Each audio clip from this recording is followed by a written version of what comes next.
কার না ইচ্ছে করে টপার হতে? আর টপার হওয়া এতটা কঠিনও নয়, যদি তুমি রোজ একটু একটু করে কিছু অভ্যাস করো। আজ আমরা এই ভিডিওতে 4টে এমন অভ্যাস বা কৌশলের কথা বলবো, যেগুলো মানলে তুমি খুব ইজিলি টপার হতে পারবে। তো চলো ভিডিওটা শুরু করা যাক। 1. সকালের ফোকাস স্টাডি। টপার হতে গেলে কিছু ডিসিপ্লিন তো ফলো করতেই হবে। সেজন্যই টপারটা কিন্তু রোজ একটা নির্দিষ্ট টাইম মেনেই পড়াশোনা করে। আর সকালেই যদি ঠিকমতো লক্ষ্য ফোকাস স্থির রেখে তুমি পড়তে পারো, এর চেয়ে ভালো আর কি হতে পারে। এর কারণ হলো, ঘুম থেকে ওঠার পরে আমাদের ব্রেন বিশ্রামের ফলে ফ্রেশ হয়ে যায়। কারণ রাতে ঘুমের সময় ব্রেন নিজেকে রিসেট করে নেয়, আগের দিনের সব ক্লান্তি ঝেড়ে ফেলে। তখন তুমি যাই পড়বে তাই লং টার্ম মেমোরিতে খুব তাড়াতাড়ি চলে যায়, অনেকদিন পর্যন্ত খুব ভালোভাবে মনে থাকে। এই সময় ব্রেনের প্রিফ্রন্টাল কর্টেক্স, যা মনোযোগ বসাতে সাহায্য করে, তা সবচেয়ে ভালোভাবে কাজ করে। তাই তখন যেটাই শিখবে সেটাই অনেকক্ষণ পর্যন্ত আর বেশি ভালোভাবে মনে থাকবে। সেটা যদি 25 মিনিটও হয় তাহলেও।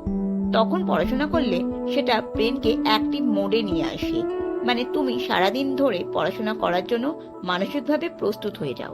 এছাড়া গবেষণা বলছে যে ফার্স্ট আওয়ার এফেক্টও আরো বেশি হয়, ঘুম থেকে ওঠার প্রথম 1 ঘন্টার মধ্যে পড়তে পারলে সেটা আরো ভালো। কারণ ঘুম থেকে ওঠার পরের প্রথম ঘন্টা হলো ব্রেনের পিক লার্নিং উইন্ডো। এই সময় ব্রেনের শেখার ক্ষমতা সবচেয়ে বেশি থাকে। তাই যে কোনো নতুন কিছু যদি তুমি পড়তে চাও, যেটা তুমি ঠিকভাবে মনে রাখতে বা বুঝতে পারছো না, তাহলে সেটা সকালে পারো। সেটা ভালোভাবে বুঝতেও পারবে আর মনেও রাখতে পারবে। এছাড়াও সকালে পড়াশোনা করার আরেকটা লাভ হলো, এই সময় ডিস্ট্রাকশন মোবাইল, লোকজন, শব্দ ইত্যাদি কম থাকে, যার ফলে মনোযোগ ধরে রাখা অনেক বেশি সহজ হয়। টপাররা কিন্তু পড়াশোনাকে ইন্টারেস্টিং করে, আর সেই জন্যই তুমি পমোডোরো স্টাডি টেকনিক মিলিয়ে পড়তে পারো। 25 মিনিট পড়াশোনা করো, তারপরে 5 মিনিটের একটা ব্রেক নাও, জল খাও, হাঁটো, চোখ বন্ধ করে রাখো, এরপরে আবার 25 মিনিট পড়ো। এরকম 4 বার করতে থাকো। তারপরে 20 মিনিটের একটা বড় ব্রেক নাও। এর ফলে তুমি মনোযোগ অনেকক্ষণ ধরে রাখতে পারবে। তোমার ব্রেনও ক্লান্ত হবে না, পড়া বেশি দিন ধরে আর বেশি ভালোভাবে মনে থাকবে। 2. পড়ার পরে লেখা। শুধু পড়লেই হবে না, পড়ার পরে লেখাটাও ততটা ইম্পর্টেন্ট। কারণ হলো, পরীক্ষায় তোমায় লিখেই উত্তর দিতে হবে। তাই আগে থেকেই যদি লেখার অভ্যেস করো, তাহলে বানান ভুল কম হবে, উত্তর লেখার প্যাটার্নটা আগে থেকে বুঝতে পারবে, তাড়াতাড়ি লেখার অভ্যাস তৈরি হবে, যার ফলে হাতের লেখা সুন্দর আর পরিষ্কার হবে।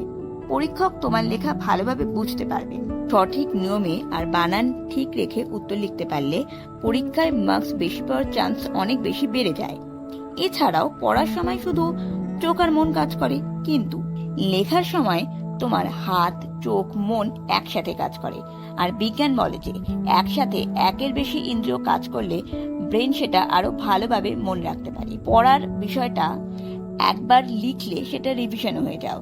লিখতে গেলে বুঝতে পারো কোথায় ভুল আছে বা ঠিক মতো বুঝতে পারোনি। তাই কোনো চ্যাপ্টার পড়া শেষ হয়ে গেলে সেই চ্যাপ্টার কোশ্চেন ধরে লেখার অভ্যেস তৈরি করো। 3. ভুলের খাতা। ভুল করেই মানুষ শেখে। তাই যদি রিভিশন দেওয়ার সময় কোনো একটা ভুল হয়ে থাকে, তাহলে তোমার চিন্তা করার দরকার নেই। তবে বারবার একই ভুল হলে সেটা প্রবলেম। তাই এটার সমাধান হলো, যখনই মনে হবে যে তুমি কোনো একটা টপিক ভুল বুঝেছো বা উত্তরটা ভুল জেনেছো, তখনই সেটা আলাদা কোনো একটা খাতায় লিখে রাখো। সেটাকে ভুলের খাতা বা মিস্টেক ডায়েরি নাম দাও। প্রথমে ভুল উত্তরটা লেখো, তারপরে নিচে সেটা সঠিক উত্তরটা লেখো। দুটো আনসার একসাথে লেখা থাকলে তুমি মনে রাখবে যে তোমার কোথায় কোন প্রশ্নের উত্তর ভুল হয়েছিল। সপ্তাহে অন্তত 2 দিন সময় বের করে সেই খাতাটা রিভিশন দাও, আর তাই সেটা পরে আবার ভুল হওয়ার চান্স অনেক কমে যায়। 4. রাতে ঘুমের আগে 10 মিনিট স্টাডি। রাতে ঘুমের আগে 10 মিনিট হলো গোল্ডেন টাইম। ঘুমের আগে 10 মিনিটে যা পড়বে তা সবচেয়ে ভালোভাবে মনে থাকবে।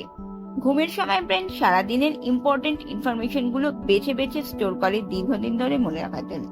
আর সেই সময় শেষ পড়াটাই সবচেয়ে বেশি জায়গা পায় আমাদের মনে। এছাড়াও দিনের শেষে মন শান্ত থাকে, মনোযোগ বেশি থাকে, ব্রেনের সব চিন্তা ধীরে ধীরে কমে আসে। তখন যা পড়বে তা ভালোভাবে বেশি ফোকাসের সাথে ব্রেন গ্রহণ করে।